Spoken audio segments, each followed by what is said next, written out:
Your life. Hare Krishna, Hare Bol, Radhe Radhe. Radhe Radhe.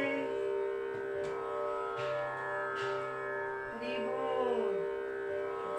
Srila Gurudev ki jai, Srila Prabhupada ki jai, Srila Rupanand Gauriya Guru Varga ki jai, Pati Pavan Shri Nityananda Prabhu ki jai, Prem Purushottam Sachinandan Gaur Hari ki jai, Shri Shri Radha Vinod Bihari Ji ki jai, Giriraj Maharaj ki jai, Hari Nam Sankirtan ki jai, Hare Krishna Mahamantra ki jai, Gaur Bhakta Vrinda ki jai, Nitai Gaur Premanande Hari Hari Bol.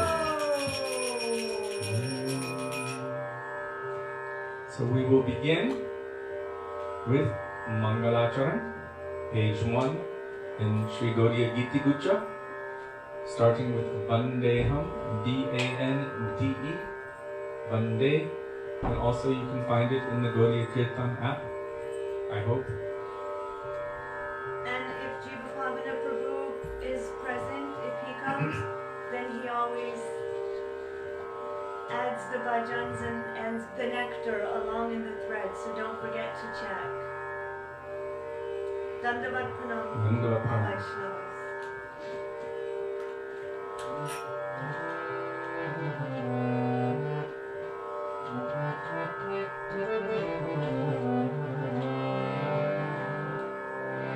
Vandeham Shri Guru Shri Yuta Padagamayam Shri Vaishnavamshta Shri Rupam Sagrajatam Sahagana Raghunatham Vikantam Sajivam Sarvetam Savadhutam Parijana Sahitam Krishna Chaitanya Devam Shri Radha Krishna Padam Sahagana Lalita Shri Vishakam Vitamshta Om Ajnana Timirandhasya Jnananjana Shalakaya Chakshurunmilitam Yena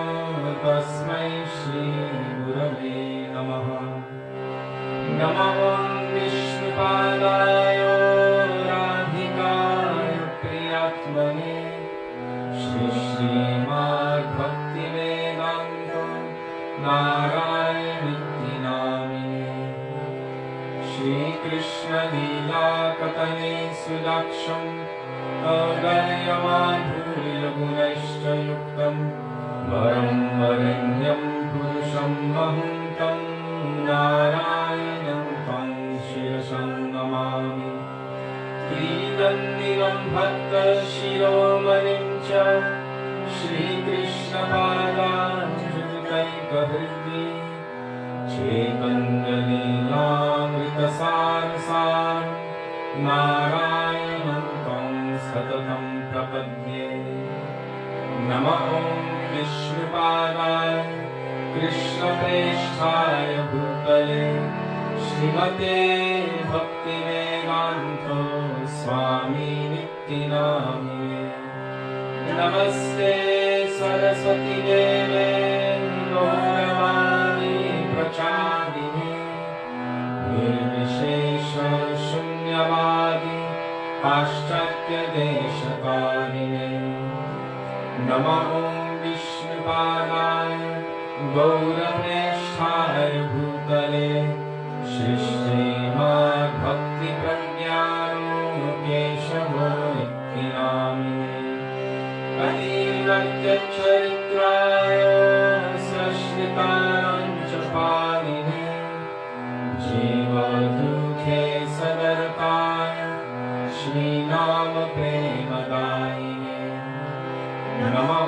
Vishnupadaya Krishna Presthaya Bhutale Srimate Bhakti Siddhanta Saraswati Namine Shri Varshabhayavi Devi Vaigaya Kripabhaya Krishna Sambandha नयिने प्रभवे नमः। माधुर्योज्ज्वल प्रेमाढ्य श्रीरूपानुगभक्तिदा श्रीगौरकरुणाशक्ति विग्रहाय नमोऽस्तुते। नमस्ते गौरवाणी श्रीमूर्तये निरपादिने रूपानुगविरुद्धाप सिद्धान्तध्वन्तहारिणे। नमो गौरकिशोराय साक्षान्वैराग्यमूर्तये विप्रलम्भरसम्बोधे पदं बुधयते नमः। नमो भक्तिविनोदाय सच्चिदानन्दनामिने गौरशक्तिस्वरूपाय रूपानुगमनायते।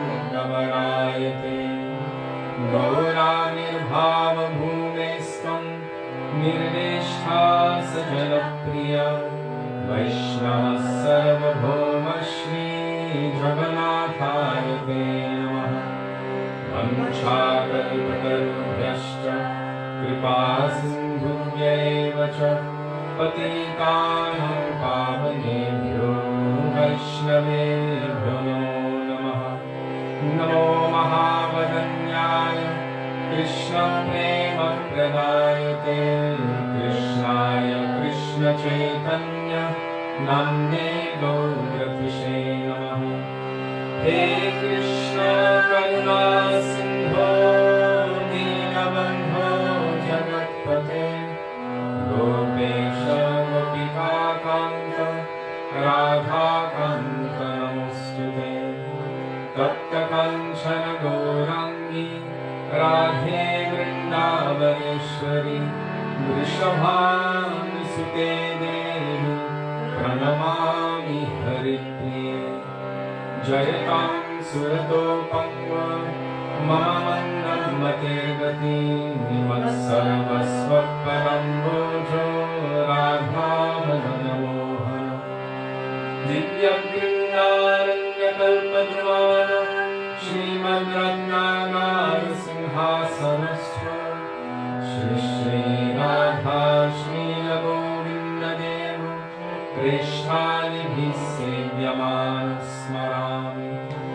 श्रीमन्द्रासरसारम्भि वंशीवतत्ततस्ततः कैशन्मे स्वरै गोपीनाथश्रीस्तुनः। वृन्दाय तुलसीदेवे प्रियाय केशवस्य च कृष्णभक्तिप्रदे देवी सत्यवत्यै नमो नमः। पञ्चतत्त्वात्मकं कृष्णं भक्तरूपस्वरूपकं भक्तावतारं भक्ताख्यं नमामि भक्तशक्तिकम्। जय श्री कृष्ण चैतन्य प्रभु नित्यानन्द श्री अद्वैत गदाधर श्रीवासदि गौरभक्तवृन्द। चेतोदर्पणमार्जनं भवमहादावाग्निर्वापनं श्रेयकैरवचन्द्रिकावितरणं विद्यावधूजीवनम्। आनन्दमुनिवर्धनं प्रतिपदं पूर्णामृतास्वादनं सर्वात्मस्नपनं परं विजयते श्रीकृष्ण संकीर्तनम्। हरे नाम हरेर्नामेव केवलं खलु नस्येव गतिरन्यथा। हरे Krishna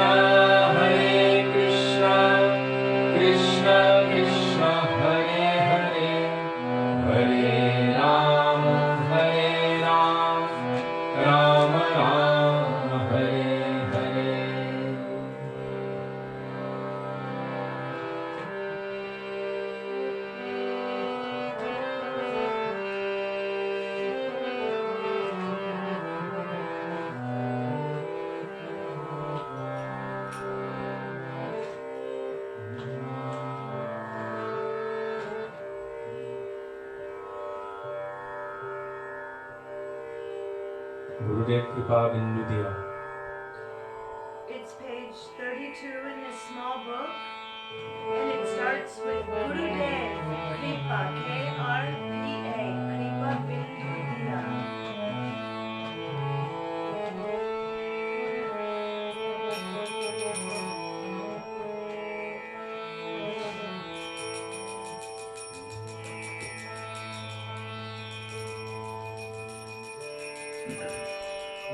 Some book. Is it 36? 32? 32?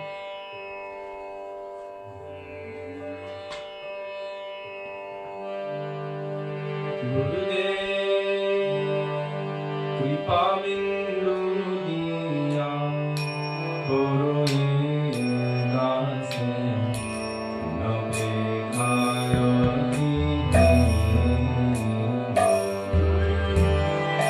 Kripa Bindu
Srila Gurudev ki jai, Prabhupada ki jai. Can you sing Evara Guruna Koro for honey? You've been requested to sing Evaro Karuna Koro. Karuna. It starts with E-I-B-A-R-A and it's on page 44. Evar Karuna Koro.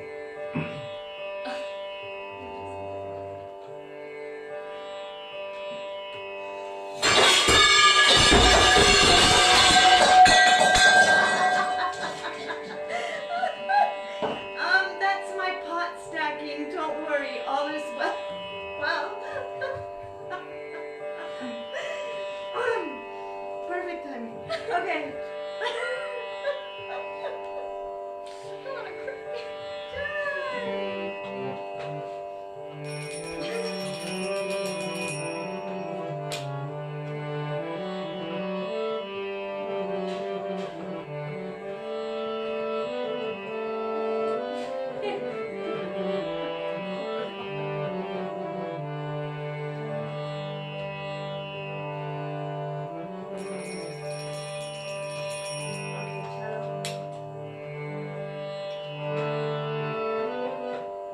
It's a little bit too high. 1 second.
just wanted to explain something about this bhajan.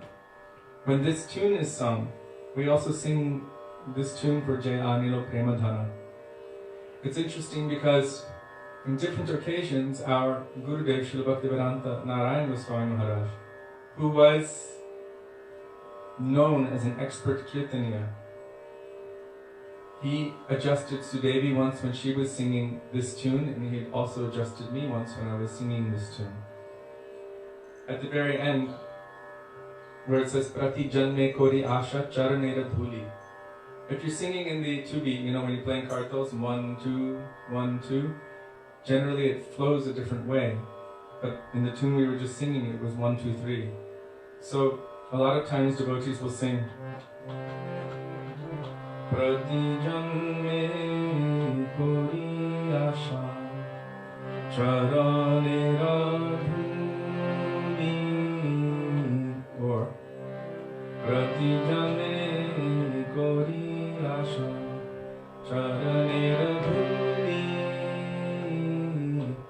but Srila Gurudev explained to us that we should sing it Charanera Dhuni.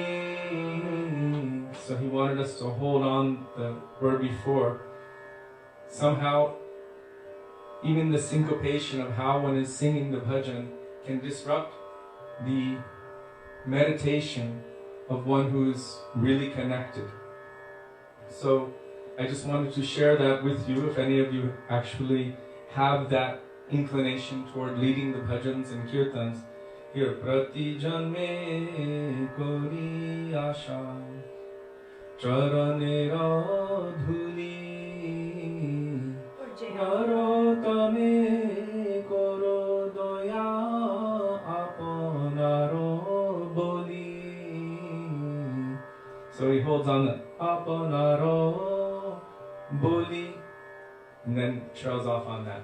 And the same in Jayanilo Premadhana. It's very similar ending when you're singing that tune. Especially on bhajans like Jayanilo Premadhana, where it's the bhajan of heartbreak, which we always sing during the disappearance day festivals of any of our Vaisnava Acharyas, Guru Varga.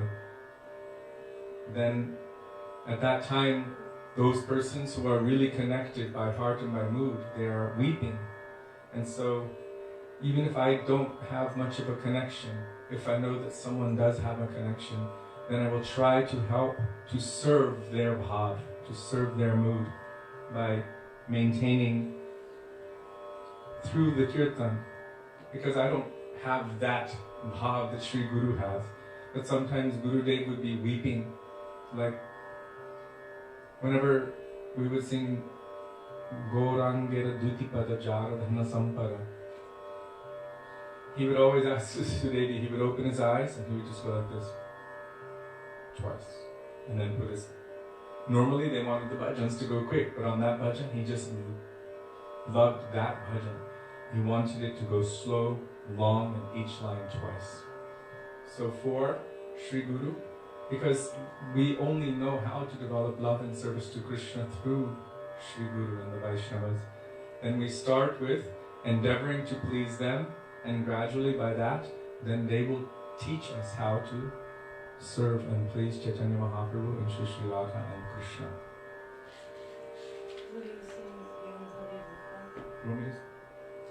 Yang Kali Rupa Sharira Na Bharata. And there has been an announcement, and that is that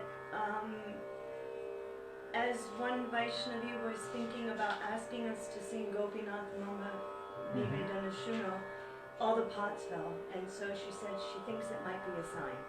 That we should or should not? That we should.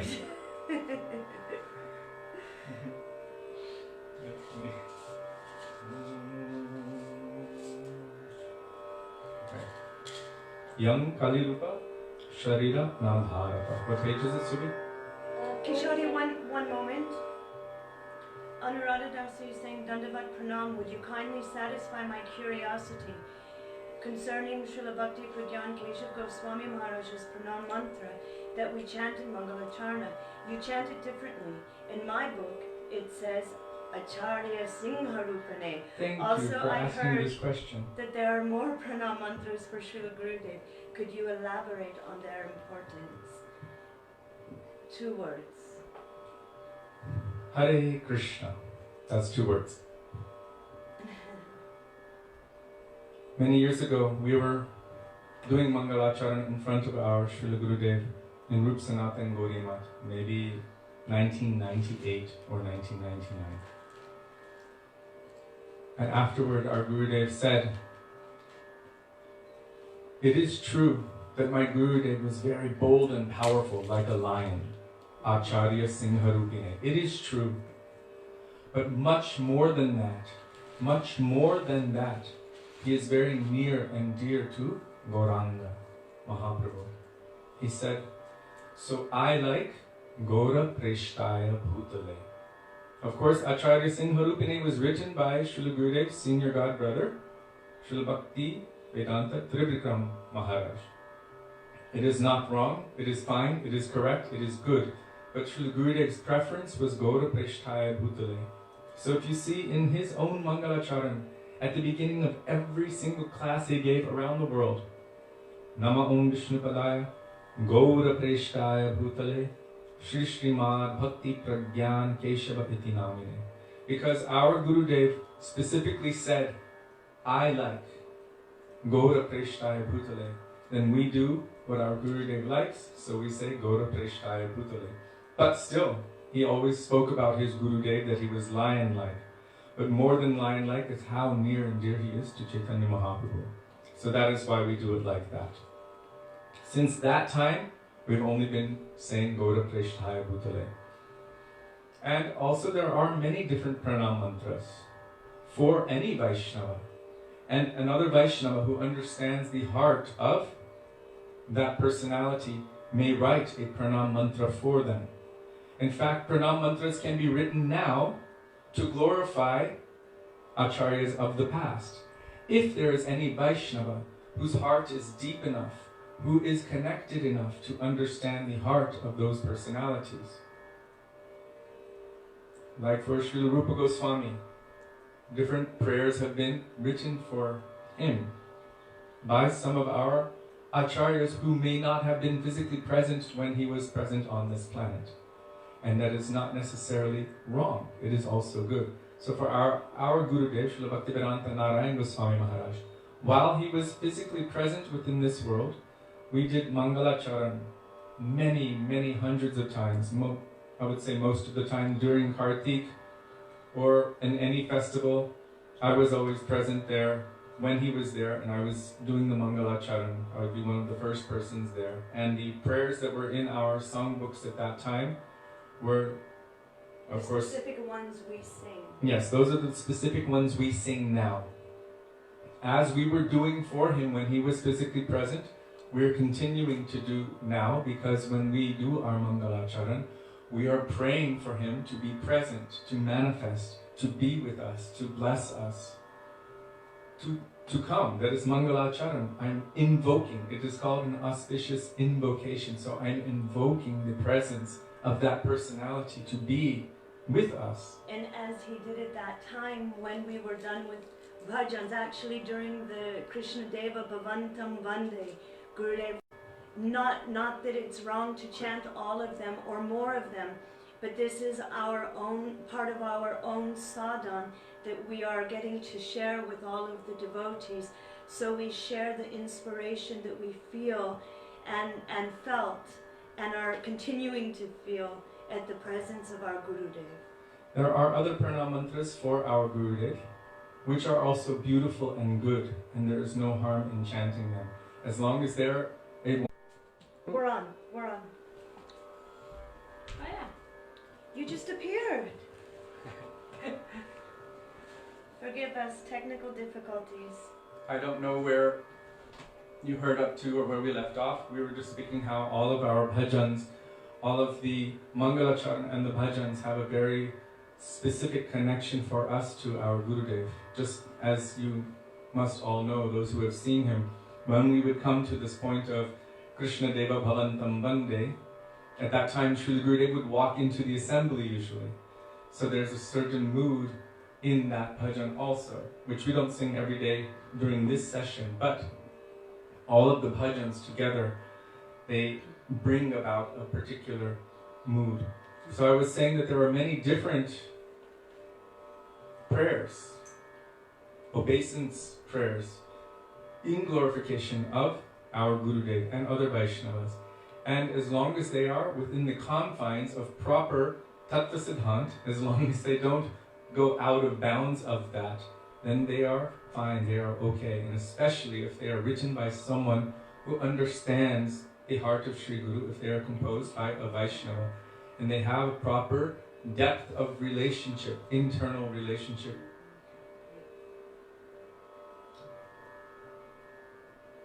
And also there's the factor of having faith. Within that factor, who has written this prayer for my Gurudev? What is the depth of their relationship? Is that going to help my heart to connect to my Gurudev? So that's also consideration. And then there's also, like in the prayer, Krishna hoite chaturmukha hoy Krishna sevanmukha. This is the one of Guru Parampara that Srila Bhaktisiddhanta Saraswati Prabhupada gave to us. In there, in the ISKCON songbook, after Srila Bhaktisiddhanta Saraswati Prabhupada, they have Srila Bhaktivedanta Swami Prabhupada. And this is normal and natural and perfect. And there it says, Tara Pradhan Pracharako Shri Bhaktivedanta Namo Patita Janete Doyadhama. And in our songbook, because our Param Gurudeva Srila Bhakti Pragyan Keshav Goswami Maharaj, and he's also the sannyas guru of Srila Bhaktivedanta Swami Prabhupada, then after Srila Bhaktisiddhanta Saraswati Prabhupada, then we sing to our Param Gurudev Srila Bhakti Pragyan Keshav Goswami Maharaj. And then after that, we sing to Srila Bhaktivedanta Swami Prabhupada.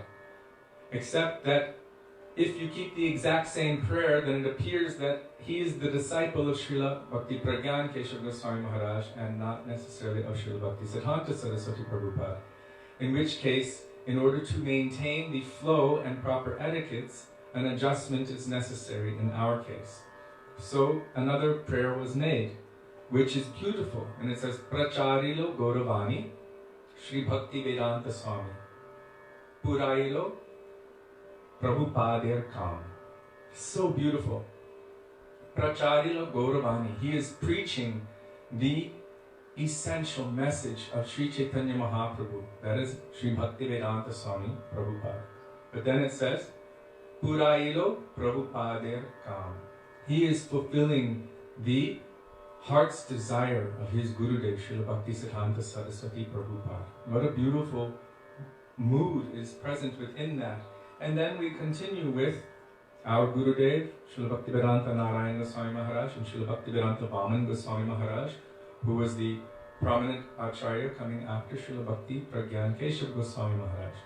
So that the flow is not disrupted with what we would call rasabhas. We don't want to disrupt that flow, then an adjustment may be necessary. So that adjustment was made, and I've accepted that adjustment because it actually makes sense. We're not an impersonal robot. We should flow with mood. And that mood, the bhav, is necessary. And if something disrupts that flow, then maybe some adjustment might be necessary so that our hearts can move. And that doesn't mean we change the words of Krishna and Bhagavad Gita because it doesn't groove with my material mood. But in terms of our flow and bhakti, that we can move forward, then sometimes it is necessary. So I just wanted to give that clarification. Now we're going to, thank you for your question. We're going to call out for the mercy of Srila Rupa Goswami. Young Kali Rupa Sharira Nadharata, page 47. Jiva Pavana Prabhu has already added it to the thread if you scroll up or down. Jiva Pavana Prabhu knows what we're going to sing before we sing it, and the bhajans are usually posted before we even say what we're going to post. It's miraculous. It is miraculous. Thank you, Prabhu.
just wanted to tell you quickly on this bhajan. Every year when we would go to Ter Kadamba, one of our favorite places on Rajmandal Parikrama, just down from Nandagaon, there's a place, beautiful place called Ter Kadamba, still full of peacocks. When we went in 1996, the lakes around there were all filled with lotus flowers. So in that place, every time we would go there, Srila Gurudev would request this particular bhajan, Yang Kali Rupa Sharira Nadharata. That is a place where Rupa Goswami would do his bhajan, meaning remembering the pastimes, the names, forms and qualities of Krishna 24 hours a day, and weeping in separation. It is said that when Rupa Goswami was remembering those pastimes, if there was any pastime of separation, he would feel so much transcendental divine emotion that all of the trees in that area, the leaves would dry up and fall off. And then, when he would start remembering these sweet meeting pastimes of Radha and Krishna, then everything would spring back to life again. Such was the potency of his remembrance of the pastimes of Sri Sri Radha and Krishna. But after that, we would always go to Ashisheshwar Mahadev. Down, it's a walk through the field from there, a special form of Mahadev. And there, we would all take prasad. So Srila Gurudev at that time, he asked the devotees, what is the meaning of this Ko Janata Vrajanita? And the devotees weren't certain. Vrajanita. And then Srila Gurudev explained, Nita means niti, or he said riti.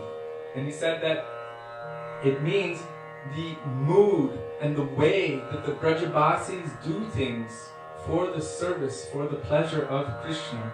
So here it's been translated as, who could have fathomed the intricacies of Braj? But just like there's Suruchi and Suniti, means the activities, the way one does things. So without Rupa Goswami, who would have been able to understand the particular internal moods of the Brajabasis' love and service to Krishna? So we're eternally indebted to Srila Rupa Goswami. So we should do Bonitai together because then there's Gopinath, Okay. Krishna, Hare Krishna. Is Borasuka Prabhu right now? Not today. Okay. Parama Karuna Pahudijana Nitai Gaura Chandra.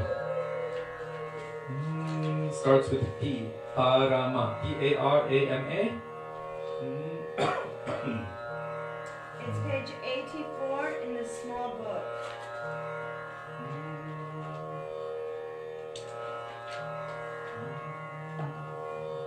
Wait a minute. So Parama Karuna. P-A-R-A-M-A. Karuna.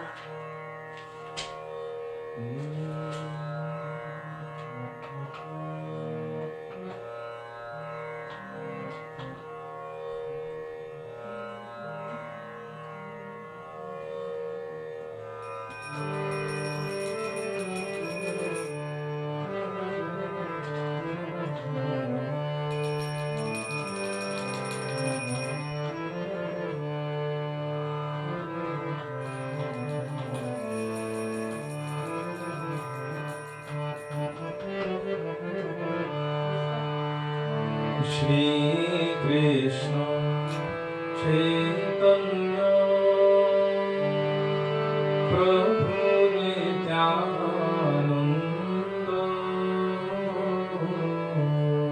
Shri Krishna Chaitanya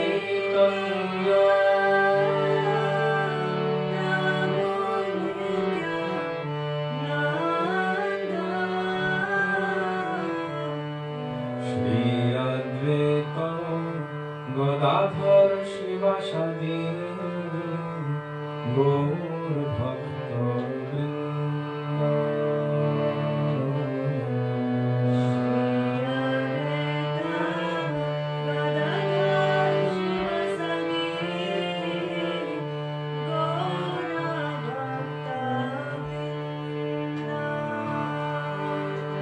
Parama Karuna Pahuduni Jana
You want me to do that old, like the oldest one too? I like it.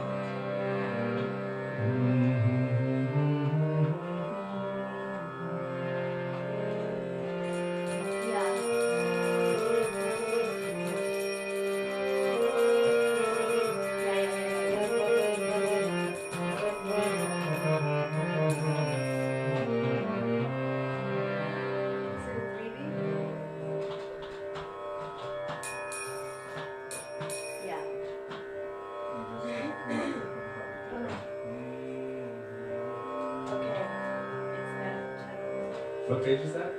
130. Only the first song. I have not sung it in this tune for a long time, so bear with me. Thank you.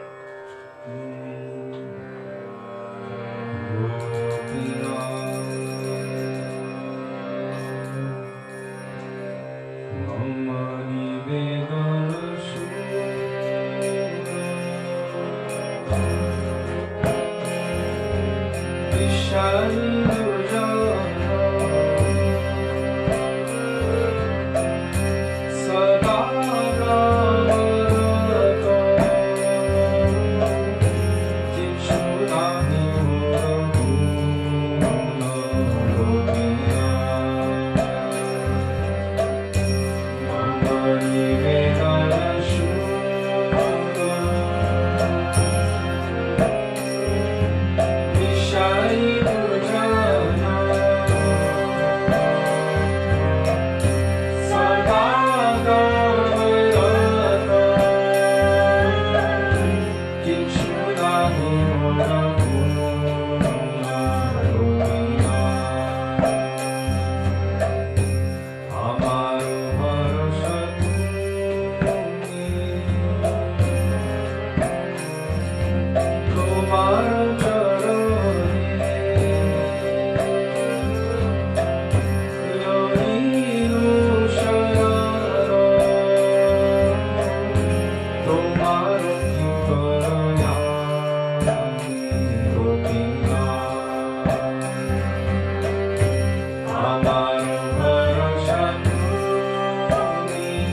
Braj Janman सुखकारी Radhe Shyam Shyama Shyam.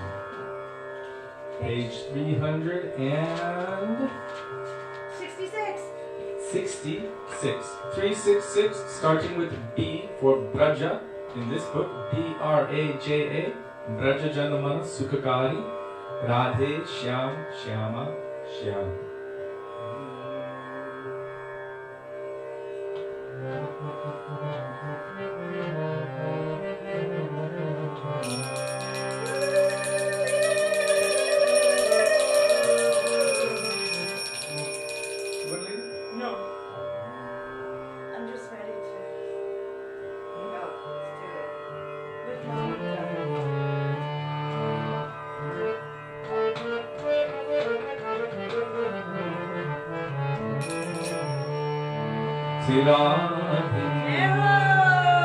Braja Janamana Sukhakari Radhe Shyam Shyama Shyam.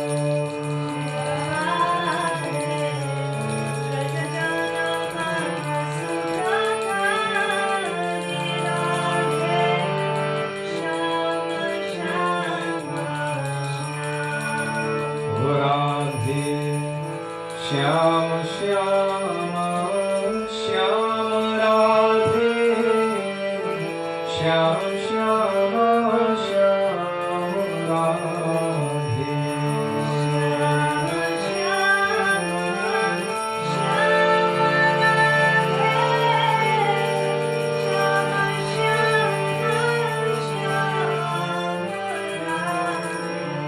Braja Janamana Sukhakari Radhe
Krishna Krishna Hare Hare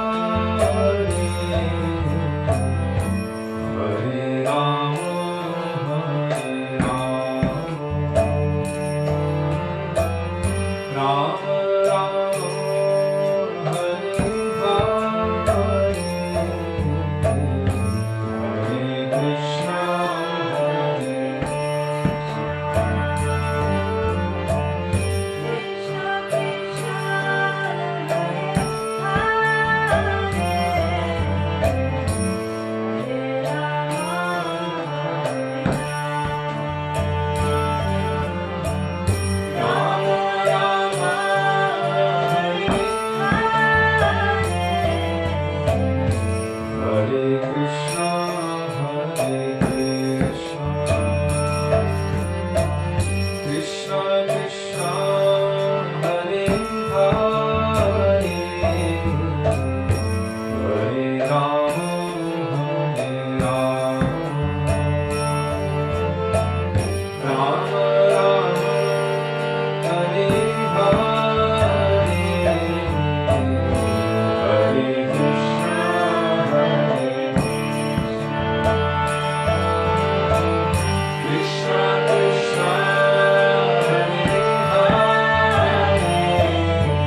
Krishna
सरकार की जय, गिरिराज महाराज की जय, हरे राम संकीर्तन की जय, हरे कृष्ण महामंत्र की जय, भक्तवृंद की जय, निताई गौर प्रेमानंद हरि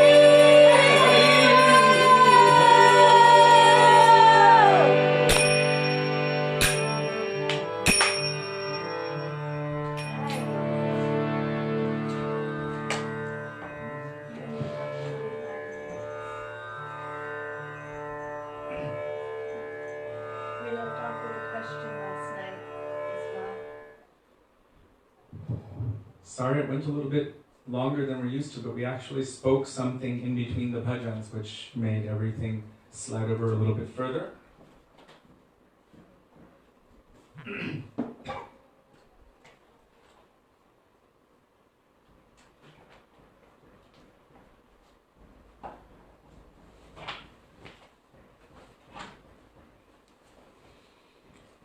गुरवे गौरचंद्राय राधिकाय तदालये कृष्णाय कृष्णभक्ताय तद्भक्ताय नमो नमः अज्ञानतिमिरान्धस्य ज्ञानञ्जनशलाकया चक्षुरुन्मीलितं येन तस्मै श्रीगुरवे नमः नमो विष्णुपदाय राधिकाय प्रियात्मने श्रीमद् भक्तिवेदान्त नारायणीति नामिने नमो विष्णुपदाय कृष्णप्रेष्ठाय भूतले श्रीमते भक्तिवेदान्त स्वामिनिति नामिने वाञ्छाकल्पतरुभ्यश्च कृपा सिन्धुभ्य एव च पतितानां पावनेभ्यो वैष्णवेभ्यो नमो नमः श्रीकृष्ण चैतन्य प्रभु नित्यानंद श्री अद्वैत गदाधर शिवासादि गौर भक्त वृंद हरे कृष्णा कृष्णा कृष्णा हरे हरे हरे राम राम राम हरे हरे मुखं करोति वाचालं पंगुं लंघयते गिरिं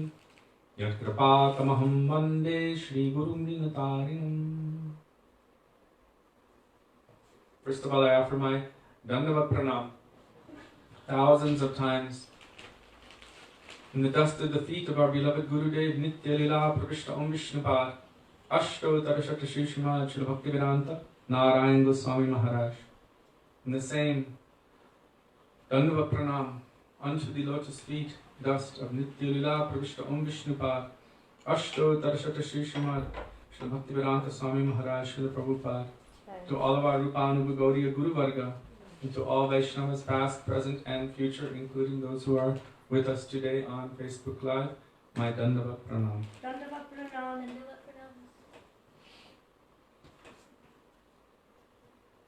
Pranam.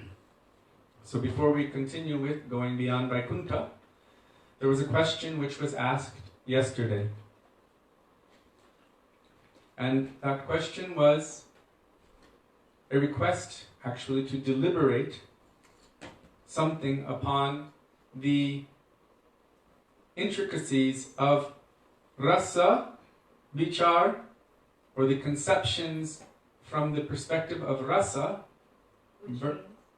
versus tattva vichar, which is the conceptions from the perspective of tattva.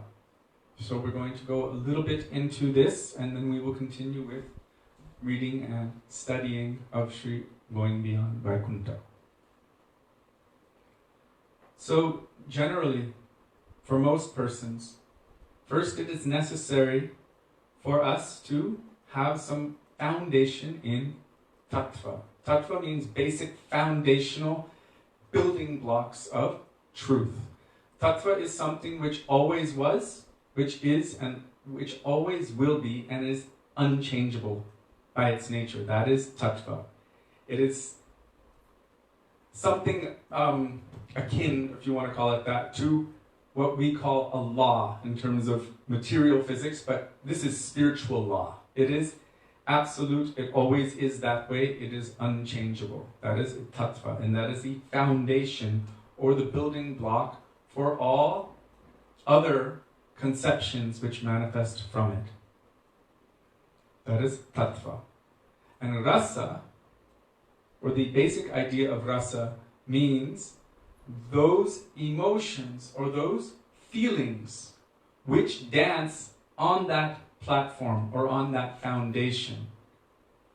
The expression of relationship, and from there the experience of Ananda. So I'll say it in another way. There are three transcendental eternal Shaktis, which compose Swarup Shakti. The three transcendental Shaktis are called Sandhini, Sambit, and Hladini Shaktis. Sandhini means existence potency. Existence means the possibility for anything to take place in its most essential form. So, there's a platform. In this case, we will call this existence the house. The house is there. And then, within that house, what is the purpose of the house? The purpose or the existence of the house is to accommodate those who reside within it. Before you continue, there's a question, why is tattva so important? I'll get to that, thank you.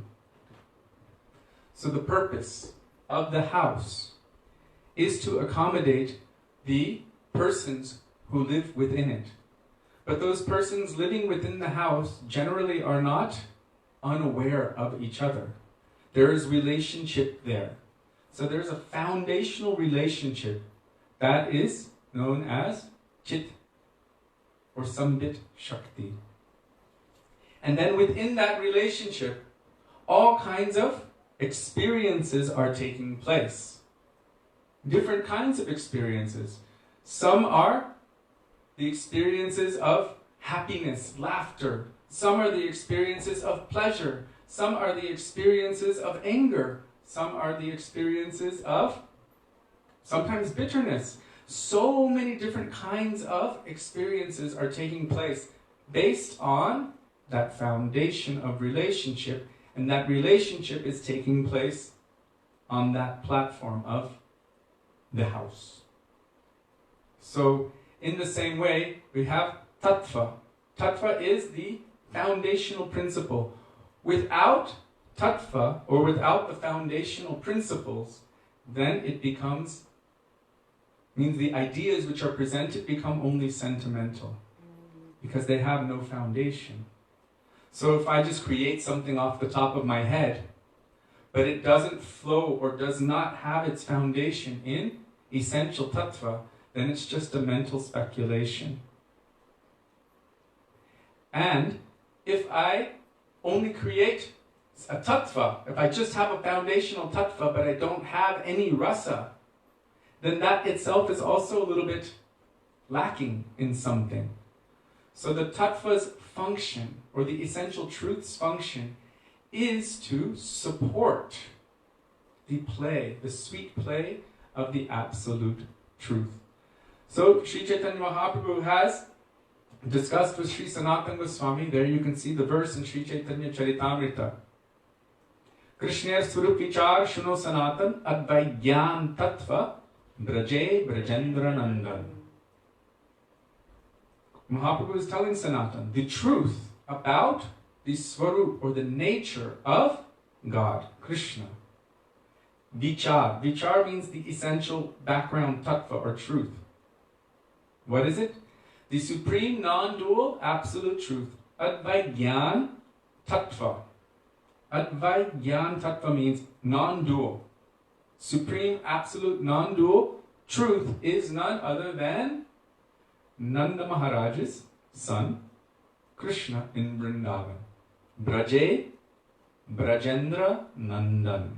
This is Krishna of Vrindavan. Chaitanya Mahaprabhu has spoken this conception, that this is the absolute truth, and then he has given all verification from different scriptures, especially the topmost evidence, Srimad Bhagavatam, Ete Changsakala Pungsa Krishnastu Bhagavan Swayam, which is also echoed in Sri Brahma Sanghita, Ramadimurti Shukala Niyamena Tishthan Nanavataram Akarod Bhuvaneshu Kintu Krishna Swayam Samabhavat Paramatpumanyo Govindam Adi Purusham Tamaham Bhajami. And also in the first verse of that chapter of Brahma Sanghita, which most are familiar with, Ishvaraha Paramaha Krishnaha Satchit Ananda Vigraha Anadir Adir Govinda Sarva Karana Karanam. That the Supreme Person, that person who is the Supreme Controller, Ishvara Parama, Krishna, it is Krishna. His form is composed of Sat Chit Ananda. He is made of existence, relationship, love, affection, happiness, and bliss. Anadir. There is no one before him. Adi. He is the original. Who is that? Govinda. Krishna.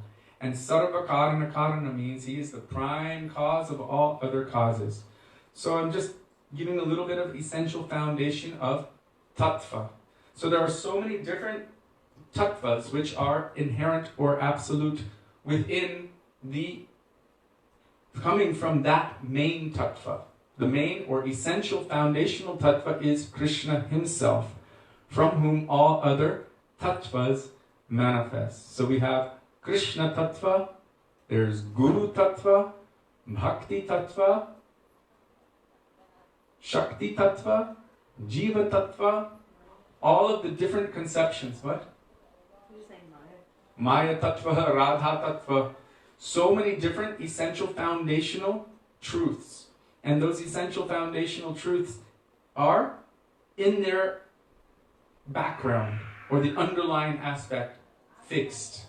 But on that platform of tattva, which is absolutely necessary. I'm trying to remember that quote. Maybe Jiva Pavana Prabhu, you know it, you might be able to post it. It says, I think it was from Bhaktisiddhanta Saraswati Prabhupada, something about religion without sentiment, or sentiment without religion. Do you remember that? One is just mental speculation, and the other one is dry knowledge. So both things are necessary. Both things are necessary. So our foundational existence, that is tattva. And on the platform of that tattva plays Krishna, Srimati Radhika, all of their transcendental associates. Even on the foundation of tattvas, even this material world is created. And the jivas are endeavoring to try to play the role of God. Mini gods, but we're trying to be the controller in our domains. This also has tattva as its foundation. So what is essential jiva tattva? The essence of the souls, every soul. Jivera swarupahoy, Krishner nitya das. This is the foundational principle of all souls, is that all souls are eternal servants of Krishna, according to their intrinsic nature. And Krishner tatashta shakti bheda ved prakash. They are manifestations of, or it actually, Chaitanya Charitamrita says, they are Krishna's tatashta shakti. They are the marginal potency of Krishna. Marginal potency means this jiva has the possibility of going toward spiritual energy or being covered by material energy. This is tatashta. Tata means like where the wave comes, or a river, the bank of the river. You cannot clearly define that area. You can say, oh, that's the shore. But sometimes the water goes out during the tide and comes in. We cannot clearly define it. So Jiva Tattva states that the Jiva is at the same time different and not different from the Lord. So Srila Bhaktivedanta Swami Prabhupada has explained this difference is in terms of quantity. Qualitatively, he explains. So both Jiva Pavana Prabhu and Achyuta Krishna Prabhu, they both wrote, religion without philosophy is sentiment, or sometimes fanaticism, while philosophy without religion is mental speculation. Religion without philosophy. Put it too. Balabhadra Prabhu. Thank you, all of you. Religion without philosophy is sentiment, whereas philosophy without religion is dry mental speculation. In this connection, I'm just going to divert for a second. I remember Srila Gurudev once speaking, this was maybe 1998, and he was saying that anyone who is completely absorbed in material enjoyment because they have taste and attraction and the nature to taste, easily they can be dovetailed toward serving Krishna. But that person who is dry in their heart, they have no ras, like dry wood. It's very, very difficult to bring that person whose heart is dry. Our Gurudev said, like the dry jnanis, always just mulling over information, but no flow of emotion manifesting from their heart. He said it's very difficult to move them toward bhakti.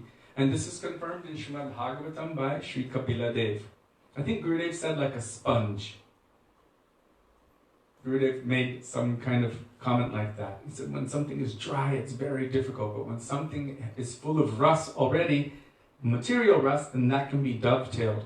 So Srika Gurudev said that same attraction, that same attachment that one has for the persons and the things of this world, when dovetailed toward spiritual personalities, opens wide the door to liberation. You know that shlok? If you can please post it. It opens wide the door to liberation. The same feeling that one has for the material things. And we also hear this in the relationship with Bilvamangal. And I believe it was Chintamani. Her name was Chintamani. He glorifies her. That verse is in the very first few verses of Sri Chaitanya Charitamrita. What did she tell him? He did something completely mad. He was attached to a prostitute. So he could not stop thinking of her day and night. One night it was storming terribly. And he wanted to see her so bad that he decided to swim across the river. I believe it was the Ganga. So it was raging and roaring. Thunder and lightning everywhere. Trying to get across. He thought he was taking shelter of a log, but it was a floating dead body. And then he went to her compound, and he couldn't get over the wall. So he saw a vine there and climbed this vine to get over. But then he realized that vine was a snake. And then he came to her and he was like completely out of breath and desperate. And she said, "What are you doing here in such a situation?" And he said, "I couldn't not be with you. I couldn't not see you." And what did she tell him? If you applied even a little bit of that intention, of that intense greed and enthusiasm to see me, if you applied even a little bit of that toward Krishna, you would attain perfection in no time. And it woke him up. At that moment, she became his Vartma Pradarshika Guru. That first Guru who is awakening him and pushing him in the direction of Krishna. So from that moment, he gave up everything. But she said, if you just dovetail even a little bit of that energy toward Krishna, you will attain perfection in no time. So I diverted from our subject, but actually this is not really, because I'm talking about rasa now. In this material world, we experience rasa also. Rasa means relationship. It is the experiences that we have. How many different rasas are there? So many. So many different tastes. And even within each rasa category, there are so many tastes. Even simply within food, how many different flavors are there? So many thousands of different flavors. And you can relish each one as an individual thing. Or you can mix it together and have Kishori and relish that. Those are flavors. And then there's flavors of relationships. We have our parents, so we experience being the child of our parents. There's a flavor there, and they're looking at us as their child, so there's the flavor of Vatsalyata. This is my child. There's our siblings, brothers and sisters, and each one of them is unique on its own. And there might be boyfriends and girlfriends, and that relationship is different than the relationship of a husband and wife. So many different relationships are there, and so many different flavors within those relationships. According to Shastra, this is a kind of rasa, but it is perverted reflection of the original transcendental rasa, or experiences of flavor or different tastes that Krishna and his devotees experience in their divine, transcendental, eternal, spiritual relationships. So here it is being, in essence, misapplied.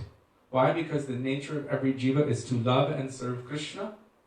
Atmendriya prativancha taribalekam krishnendriya priti icha dhare premanam. The desire or the tendency to try to serve our own senses or the senses of other persons of this material world, this is known as kam or lust. Krishnendriya prati icha, and the desire to serve the transcendental senses of Krishna. Dhare premanam, this is known as prem. So I want to give a little contrast or an idea of rasa and tattva. And here's where things can get a little bit complicated. And when any deep question comes where there's some confusion, usually in bhakti, when a deep question comes and there's some confusion, if we endeavor to look at it from the perspective of tattva and rasa, from both conceptions, from tattva vichar and rasa vichar, it can be reconciled. But if we forget to view it from both perspectives, we can become very confused. So according to tattva, Ekal Ishvara Krishna Ar Sababritya, there is one supreme controller of everything, from whom everything has manifested. It is from him and for his purpose. One supreme controller, that is Krishna. Ekala Ishvara. Parameshwar Krishna. Ar Sababritya. Everyone and everything else, its function is only there to serve him. Now, this is foundational, basic tattva, the most elemental tattva. But then we see that in Vrindavan, something is going on which completely flips it upside down. Durvasa saw it. He saw that Krishna was being flipped upside down and thrown in the dust. And Sridham jumped on top of him. Durvasa's watching with his mouth open, his eyes wide open. He's like, oh my God, oh my God. Aho bhagyam nanda gopatrajokasam yan mitram paramanandam purnam brahma sanatana. The supreme absolute truth, personified, purna brahma sanatana, the eternal, complete, absolute truth, the supreme source of all nectar, yan mitram paramanandam, is playing like an ordinary child in the courtyard of Nanda Baba. How fortunate are the Brajabasis, but he's completely bewildered because normally he's in the concept of gyan. He's thinking in terms of tattva, but suddenly rasa is flipping tattva on it, literally, physically, flipping tattva on his back and jumping on top of him. So then, this is where the necessity of understanding the nature of rasa comes, or is absolutely important for us to be able to reconcile these apparent contradictions. Krishna is the supreme absolute truth, so why are his friends flipping him on his back and jumping on top of him? If they are his servants, why is Mother Yashoda chasing him with a stick and tying him up if she is his servant? Why is Krishna carrying Nanda Baba's shoes on his head if Nanda Baba is his servant? Why is Srimati Radhika walking away from him and him begging after her, placing his flute, placing his mukut, his peacock feather at her feet and begging for her foot dust if she is his servant? This is where it is essential to understand something of Rasa Tattva. Yes?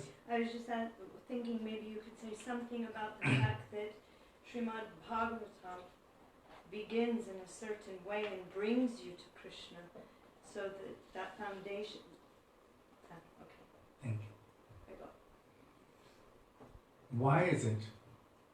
This is the essential subject of Srimad Bhagavatam. Srimad Bhagavatam takes us right from the very beginning.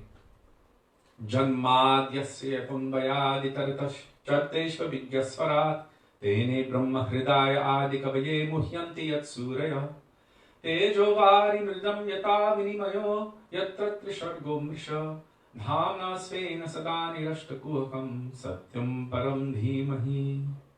Meditating on the Supreme Personality of Godhead, the Supreme Absolute Truth, Krishna, from whom everything directly and indirectly has manifested. Everything is connected to him, and he is the Supreme Absolute Truth. Then Srimad Bhagavatam takes us into creation. It gives us a very grand understanding of the almighty, all-amazing power of God, so that we understand the difference between us and him. That he is Vibhu. Vibhu means all-pervading, ever-expanding, and unlimited, infinite. And we are Vibhina Angsa, the most minute, infinitesimal particle, who is completely dependent upon the infinite. There's a difference. We might have the same qualities, but a very, very different quantity. And the nature of the infinite is that it is always expanding, even if we don't change in size, because we're infinitesimal. If the ever-expanding infinite is always expanding, then we will see ourselves as more and more, or less and less and less, important. Srila Bhakti Rakshak Sriram Maharaj discusses this, talks about coming to the point of absolute negative. That I am nothing but a particle. And Mahaprabhu himself says this, Kripaya tavapada pankaja stita dhuli sadrisham vichintaya. Please just keep me as one atom. Stita dhuli sadrisham vichintaya, like a particle of dust at your lotus feet. This kind of mood is there. And with this mood, trinadapi sunichena, in complete humility, one can take shelter of the holy names and call out constantly with a heart full of humbleness, humility, that I am nothing, but yet you are infinitely merciful. So please, please be merciful to me. In that state of mind, one can chant the holy name of the Lord constantly. So I was talking about this aspect. So Srimad Bhagavatam is manifesting or showing the absolute magnitude and greatness of Vishnu. We already spoke that our Lord Brahma is considered to be one of the smallest, at least from that pastime I told the other day, when he entered into the main assembly hall in Dwarka and noticed there were millions of Brahmas, Shivas and Indras there, and he was the smallest of all of them. He realized, I am nothing. Srimad Bhagavatam states that Brahmas, our Brahma lives for 300 and... what is it? Too many numbers. Yeah, some crazy number like 300 trillion years. 300 trillion of our years. And yet, he's practically infinitesimal. And Brahmas are being born and dying like bubbles in the ocean. Universes are manifesting on the out-breath of Vishnu.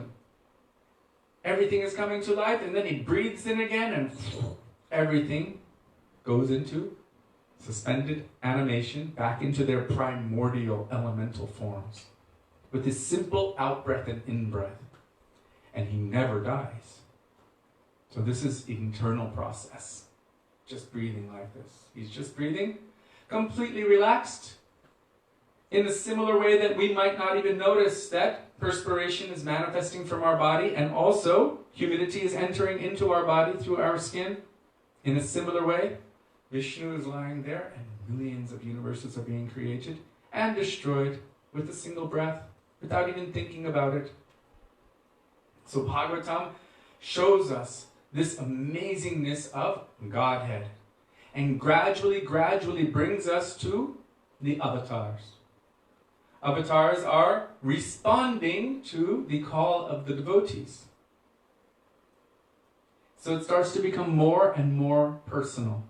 It's becoming more and more personal, more and more intimate. That same absolute, supreme personality of Godhead becoming, according to the nature of the love of his devotees, relating with them in very, very sweet and intimate and personal ways. And finally, Srimad Bhagavatam brings us to Vrindavan in the 10th canto. One thing before you continue, Jiva Pavana Prabhu says the first shloka of Srimad Bhagavatam also indicates the Adi Rasa as the source of all relationships. But that's in the secret truths of the Bhagavatam.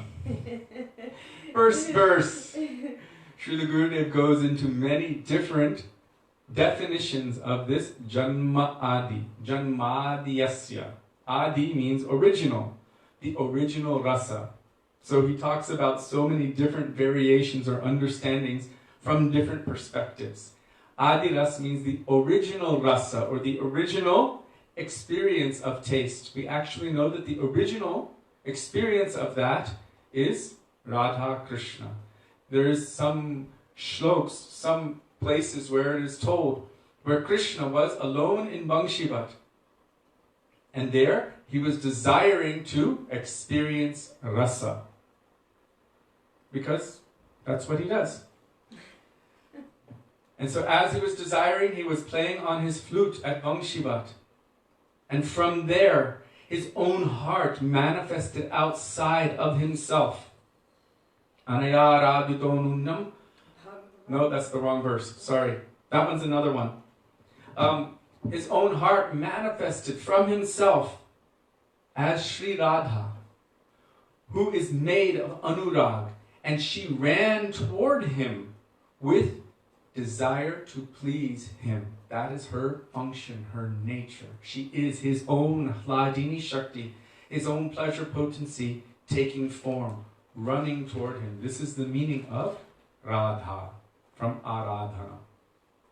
So, coming back to Srimad Bhagavatam, this first verse here, Adi Rasa. Many different ideas have been given, but the original rasa, from which all other rasas are manifest, is this Radha Krishna Pranaya Vikritir, Hladini Shakti. From this manifests all other rasas, because she is the embodiment, she is the function of fulfilling all of Krishna's desires.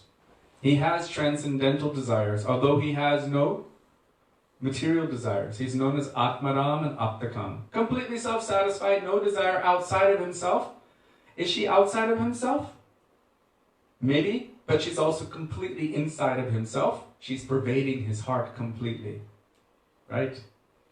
This is one of the definitions of Vishnu, who is completely pervading the heart of even Krishna. Shakti, Shaktimator, Abhed. There's no difference between Shakti and Shaktiman.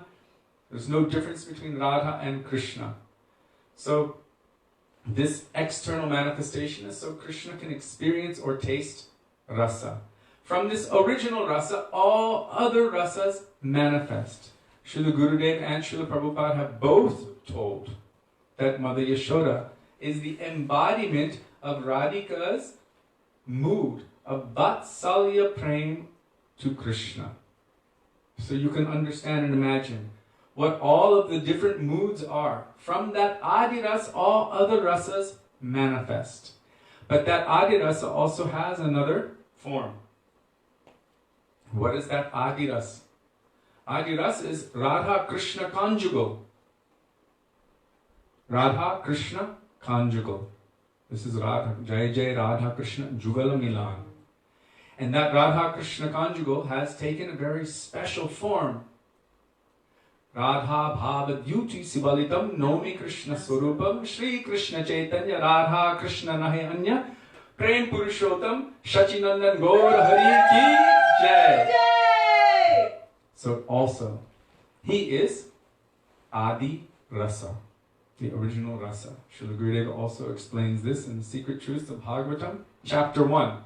He's just adding, Jiva Pavana Prabhu is saying, and she bewilders the mind of the bewilderer of the mind of Cupid. It's funny, I'm in Vrindavan, but you're bringing me to Vrindavan. Okay, so now come with me. We will go to Madan Mohan Mandir. And there, we will remember beautiful pastimes of Radha and Krishna. Gaudiya Vaishnavas have three main Thakurs. Madan Mohan, Govinda and Gopinath. In our Mangala Charan, the first one we say, what is it? Jayatam surato pangor mama mandamate ergati mat sarvasva parambojo radha madana mohano. What is Madan Mohan? Madan means Cupid, and Mohan means who is bewildering and attracting and completely captivating. So who is completely captivating and bewildering the mind of even Cupid himself? That is Krishna. But Sri Brahma Samhita says, Kandarpakoti kamaniya vishesha shobham. Millions of Cupids. How beautiful and attractive is Krishna. It is said that even Cupid cannot even see him. Just the effulgence coming from Krishna's toenails is so attractive that millions of Cupids faint on the spot. Venum panantam aravinda dalayataksham parhavatam samesitam sundarangam kandarpakoti kamaniya vishesha shobham govindam adi purusham tamaham bhajami. How beautiful and attractive is Krishna that millions of Cupids will faint on the spot just at the idea of his beauty. This is Madan Mohan. Madan Mohan. That form of the Lord who is so beautiful, spontaneously attractive, that just once upon seeing, you forget everything else and your heart runs to him. We have a perverted reflection of this in this material world. It's called a crush. You see somebody for 1 second, it takes one moment, your heart pounds, your mind is just going there constantly, and it cannot stop. When that is applied to Krishna, then there is nothing of this material world that can pull you. Nothing that can pull you. But there's something amazing. And here's where rasa trumps tattva. Krishna, the source of all of it, his own Shakti or own potency is known as Madan, Mohan, Mohini. Who is able to captivate, bewilder, and attract the mind of even Krishna himself. To such a point that Venum karam nipatitam skalitam shikandam, Krishna himself drops his flute, he faints flat on the amorous battlefield. What is that? Anangaranga mangala prasanga bhangura bhruvam savibraman sasangraman driganta bana patane nirantaram vashikrita pratiti nandanandane kada karishyasi haman kripa kataksha bhajanam. The amorous battlefield is Anangaranga Mangala. What does it say there? Nirantaram vashikrita pratiti nandanandane. Srimati Radhika's eyebrows are like bows, and her sidelong glances are like arrows, and they are perpetually shooting the heart of Nandanandan like arrows, Nandanandan Krishna, and he becomes completely subdued by those arrows of love and affection and falls flat on that amorous battlefield.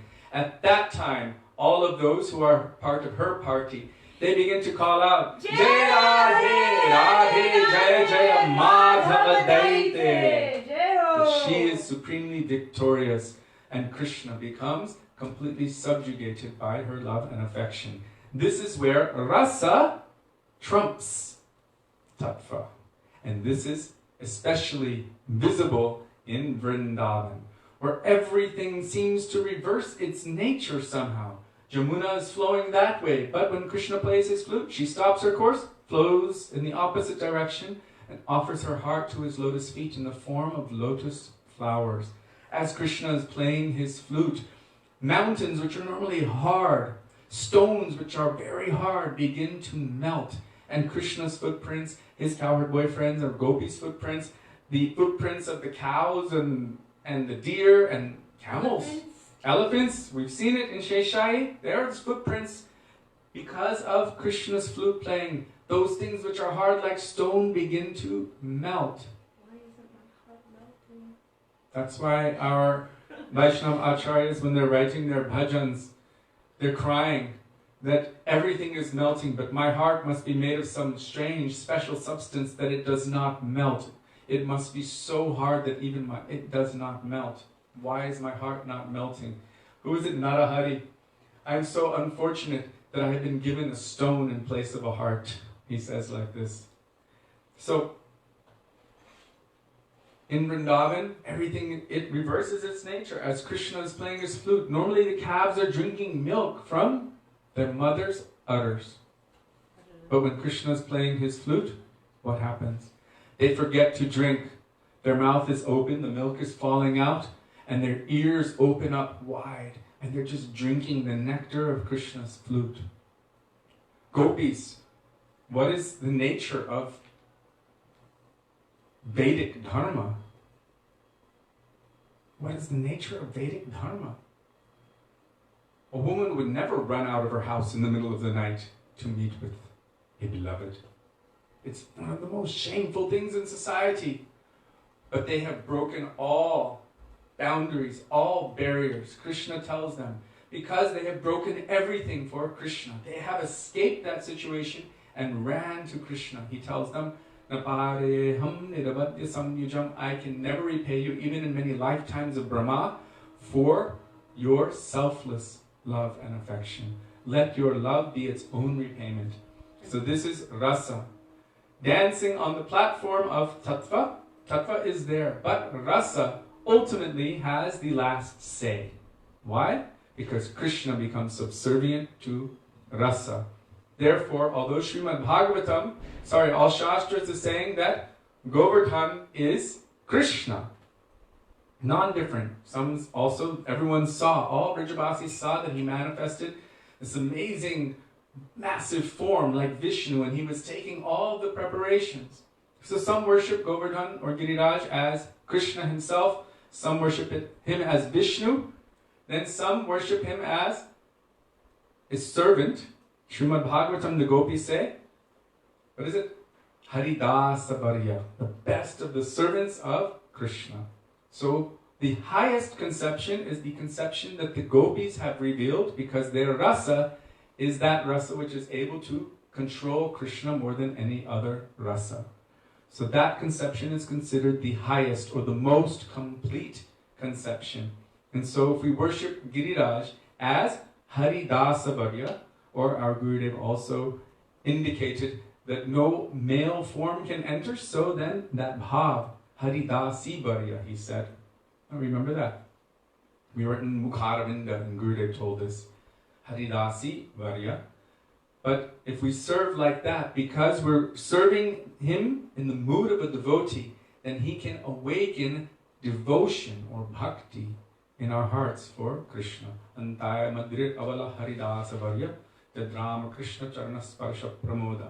So many different conceptions are there, but rasa is playing on the platform of tattva, and both are necessary. If you cannot reconcile one, then you need to take the conception of the other as we have received from our Guru Varga, Guru Sadhu and Shastra, and then the rasa and tattva will be able to balance each other out. But if you forget one, then you can actually become confused and lost. So,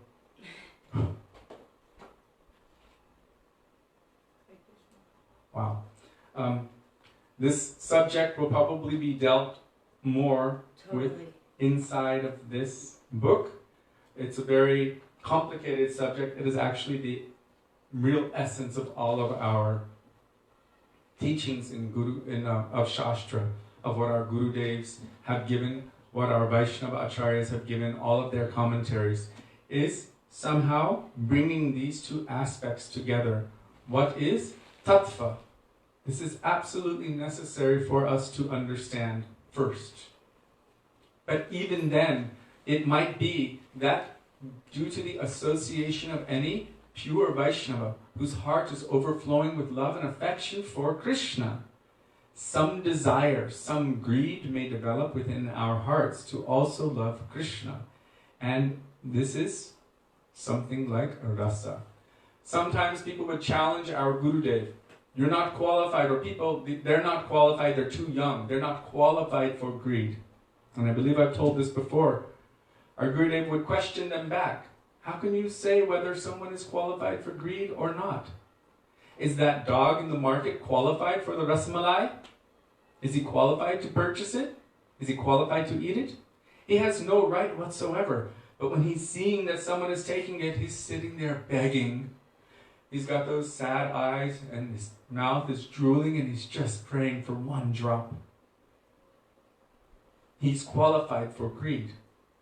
He's qualified for greed. And at that time, after that man has finished eating his rasmalai, he throws that bowl and the dog can go and lick up whatever drops of nectar remain. This is greed. So we must be under guidance, and through that guidance of the Vaishnavas, who have this genuine anurag, Tishtan Brajetad Anuragi Jananugami, who have this genuine mood of divine love and affection for Krishna, then by that association, this greed, this desire the greed is not to enjoy, it's the desire to serve Krishna. Krishna Seva Vasanam will be awakened within our heart, by which we can begin to run forward on the path of bhakti. That is the drive for bhakti, the desire or the tendency to serve Krishna. So please forgive me that we did not read any of Going Beyond Vaikuntha today, but actually this subject that we spoke today is essential as a foundation, as a tattva, to understand the conceptions which will be presented within this book. And actually the subject that we discussed is very, very vast and very, very deep. Very vast and very deep. And really the only way to properly understand it, truly, is at the feet of someone who is truly rasik and bhavuk. That person who has realized their relationship with Krishna, they understand and know all tattva, and because they are experiencing practically, Srila Prabhupada said, who is a tattvadarshi? They are practically experiencing their relationship with Krishna. Because of that, they have realized rasa, relationship, and the flavors of the tastes within that relationship. And because of that, they can awaken that within our heart. So the most essential thing for us on the path of bhakti is to somehow come under the shelter of Sri Guru and those sadhus who have realized that relationship. And this is to reside always under the guidance of those anuragi jan, those persons whose hearts are overflowing with love and affection for Krishna. Srila Gurudev ki jai, Srila Prabhupada ki jai, Shri Rupanuga Gauriya Guru Varga ki jai, Gaura Bhaktivedanta ki jai, Gaura Premanande Hari Hari Bol.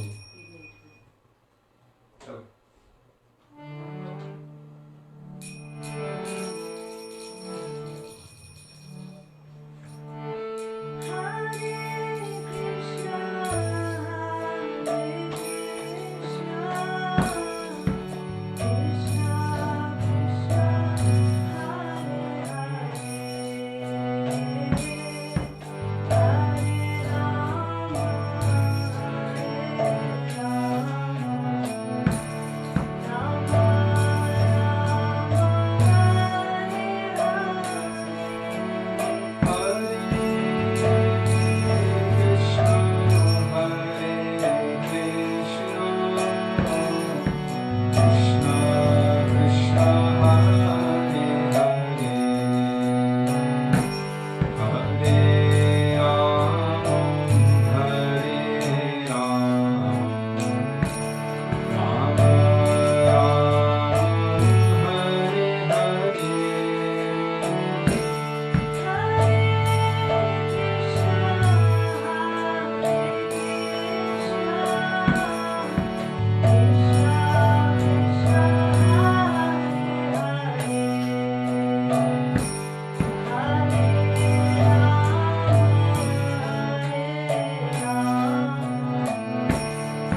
Radhe Radhe Radhe Radhe Radhe Radhe Jai Jai Jai Shri Radhe Radhe Radhe Radhe Jai Jai Jai Shri Radhe Vrindavan Hari Lal Ki Jai Jai Jai Shri Radhe Jai Jai Shri Radhe Jai Jai Shri Radhe Shyam Gaur Premanande Hari So thank you very much for being with us today, for asking your beautiful questions and encouraging us to be in Vrindavan while in Vrindavan. And we look forward to your association and your encouragement and your inspiration tomorrow. So we will see you tomorrow. Hare Krishna, Hare Bol.